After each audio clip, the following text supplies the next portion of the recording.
Our guest tonight is a native Brooklynite from Bay Ridge who has been crocheting and knitting ever since her teenage years, a skill and tradition that has been passed along her family for generations. Crocheting and knitting has always been a time-honored hobby for many and certainly is seeing a surge in popularity thanks in part to the Stitch and Bitch book series by Debbie Stoller. I heard back in the day you used to do a little crocheting and knitting. What happened? You know, I got tired of making doilies. It's hard. It's really hard. You have to have patience and I don't know. It's just hard. And knitting too. Difficult. I think you're just lazy. I don't have the concentration or the mental capacity. Boom. I'll agree with the latter. Ooh. It's a joke. Oh, okay. It's an artistry that easily dates back to the late 1700s and a first on our program. Our guest offers handmade, one-of-a-kind items and private and group lessons for the many who are interested in learning to crochet or knit, and she is proprietor of the family-owned Victoria's Best Knits. She's here to show us many practical and versatile uses for handmade garments and other utilitarian items, that be bags, hats, gloves, maybe cases for personal products, iPods, cell phones maybe. And she's also here to give us an education and demonstration on the artistry of knitting and crocheting. Please welcome to the show, Victoria Santiago. Hi. Welcome, Vicki. How are you? Good. So let's talk about how you got into crocheting and knitting. I understand it was a family influence growing up. Yes. I want to talk a little bit about that and how you recently got back into it. My grandmother crocheted for a very long time and passed it on to my mom, and my mom passed it on to me. So I was crocheting, and my sister, when she got pregnant with her first child, started knitting, and you know, I got interested in that too, so I kind of got the best of both worlds. And basically it just keeps me busy, you know. It's something I love. It's my passion. So it's a good passion. It's a passion that is gaining wide popularity. There are a lot of us who don't know the difference between crocheting and knitting, especially, you know, a guy like me. So I'd like you to break it down for me and explain the difference between what crocheting is and what knitting is. In a visual demonstration would be even better. What kind of materials and tools do you need? Obviously, you know, different kinds of yarn and different kinds of needles and hooks. yes. But what does that all mean for someone who's just trying to learn? Okay, well, in crocheting and knitting, you need what's called a gauge. Mm-hmm. The gauge is basically, let's say I use a skinny thread like this. It's skinny, it looks like string, Mm-hmm. it's very thin. And let's say I want to use something like this. It's more thicker, it's bulky, it's Gauge is the heavier. width. Exactly. And let's say I use the same needle. It's not going to be the same because... The needle has to match the gauge. Exactly. Ah, I get it. So... Makes sense. Yes, it does. Mm-hmm. So this is a really big knitting needle just for demonstration purposes. I suppose you'd be tying twine or something really thick around it, like rope or, you know, that's a very nice This bag. is very thick yarn, and I believe I use those needles Mm-hmm. for it. And we see the lovely Ellen showing off and demonstrating the bag. It even has room for your teddy bear and your iPod pocket. Yes, it does. Very nice feature. How long did it take for you to make the bag? The bag, since that was my first project that I took from a pattern and did my own thing with it, I didn't use the yarn they suggested, I didn't use the needles they suggested, I used my own gauge, I used my own just by the measurements of it. I'd say it probably took like 2.5 weeks. If you handed me a hook and you handed me yarn, I wouldn't know the first thing.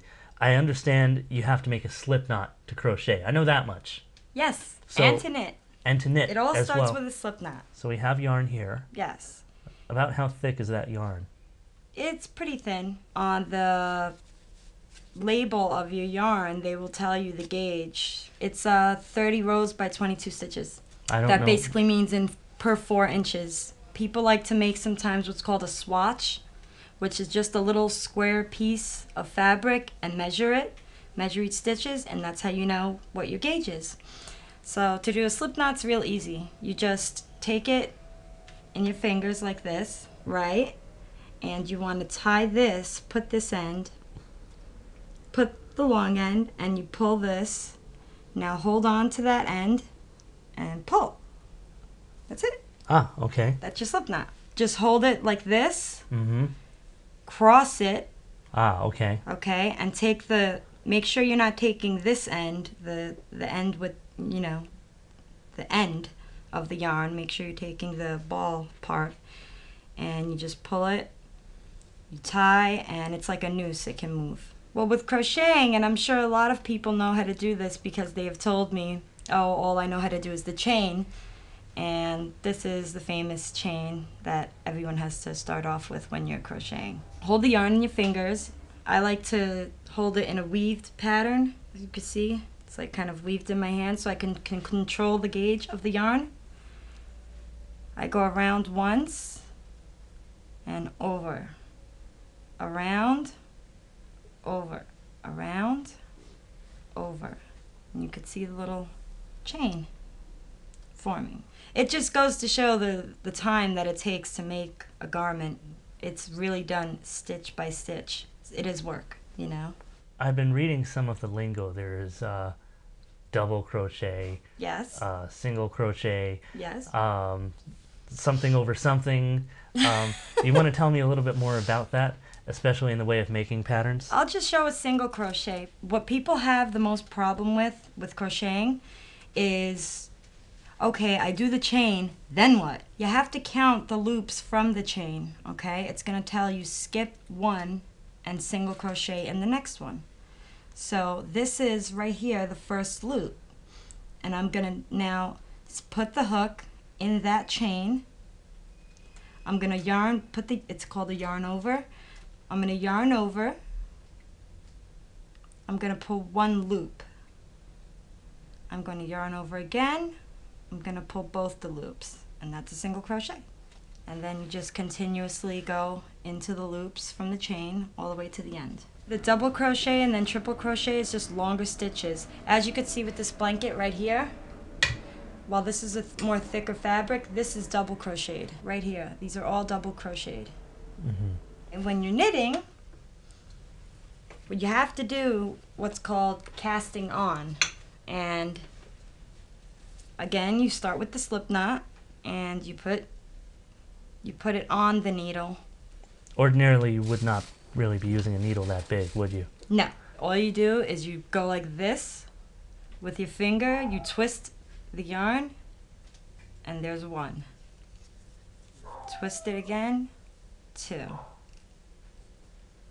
3, 4. The difference between knitting and crocheting is you do count the slip knot as a stitch. In crocheting, that's not considered a stitch. What would you say in terms of design and patterns are the differences between knitting and crocheting? What do you think is preferred? What do you think is... I think knitting has a lot more diversity as far as what you can make. It depends on really what you're making. Crocheting is good for making blankets, as you can see that I made this one here.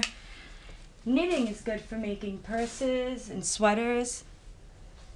This is a felted purse that's knitted, and also sweaters, of course, and socks. This is a sweater that has a little skull and crossbone. Nice.